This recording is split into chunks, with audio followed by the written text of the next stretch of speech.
Tripura state cooperative bank পরিচালিত পরীক্ষার centre সংক্রান্ত বিষয়ে এবার সরব হল ত্রিপুরা পিপলস পার্টি। সোমবার রাজধানী আগরতলার কোঅপারেটিভ ব্যাংকে ম্যানেজিং ডিরেক্টরের সঙ্গে দেখা করেন ত্রিপুরা পিপলস পার্টির এক প্রতিনিধি দল এবং তুলে দিলেন তাদের দাবি সনদ। পার্টির তরফ থেকে আজকে ত্রিপুরা স্টেট কোঅপারেটিভ ব্যাংকের ম্যানেজিং ডাইরেক্টরের কাছে আমরা স্মারকলিপি দিতে এসেছি।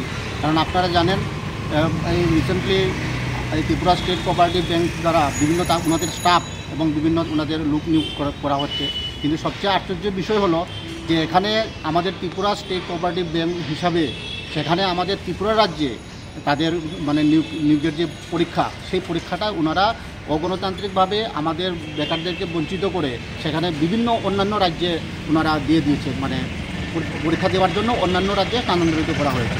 এখানে আমাদের ত্রিপুরা রাজ্যের যে এই যে বেকারগুলো রয়েছে, যেমন করবুক থেকে বিভিন্ন যে আমাদের গরিব অংশের যে যারা পরীক্ষার্থী আছেন বা যেমন জনজাতি অংশের পরীক্ষার্থী আছেন, ওনারা কীভাবে আপার আসাম, সেখানে যোরহাট, ডিব্রুগড়, গৌহাটি সেখানে সম্ভব নয়, সেটা ওনারা একবারও চিন্তা করেননি।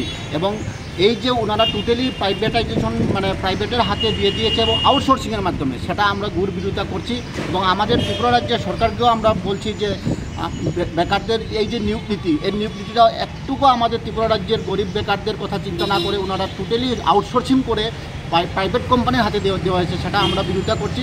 এবং এই যে কিছুদিন পরে বিশেষ করে 3 তারিখ থেকে বোধহয় শুরু হবে, আমরা পত্রপত্রিকার মাধ্যমে জানতে পারলাম 3 বা 4 তারিখে শুরু হবে ওনাদের ইন্টারভিউ, যেখানে আমরা চাই অবিলম্বে এই ইন্টারভিউ যাতে বন্ধ করে আমাদের ত্রিপুরা রাজ্যের বিভিন্ন যে মহকুমা রয়েছে সেখানে যাতে সেই ইন্টারভিউটা করা হোক।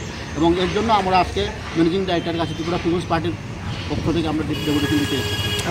ম্যানেজার তো বলেছে যে ত্রিপুরাতে যে সেন্টারগুলো আছে 5টা সেন্টার আছে, তারপর আর বাকিগুলোর মানে জায়গা না, যেহেতু ত্রিপুরা রাজ্যের এখানে আমাদের স্টেট ব্যাংকটাও ত্রিপুরার ব্যাংক, কারণ এখানে প্রচুর স্টুডেন্ট রয়েছে, যারা আমি প্রথমেই বললাম যে করবুক থেকে যে স্টুডেন্ট বা জনজাতি অংশের যে গরিব অংশের বা অন্যান্য ত্রিপুরা রাজ্যের যে প্রত্যন্ত অঞ্চলের যে স্টুডেন্টগুলো বা পরীক্ষার্থীরা কী করে সম্ভব সেখানে বাইরের রাজ্যে এত দূরে যাবা, সেখানে ট্রেন করে সেখানে কোনো দিন যায়নি তারা, সে একটা অবস্থার মধ্যে করা হচ্ছে, তার জন্য আমরা বিরোধিতা করছি।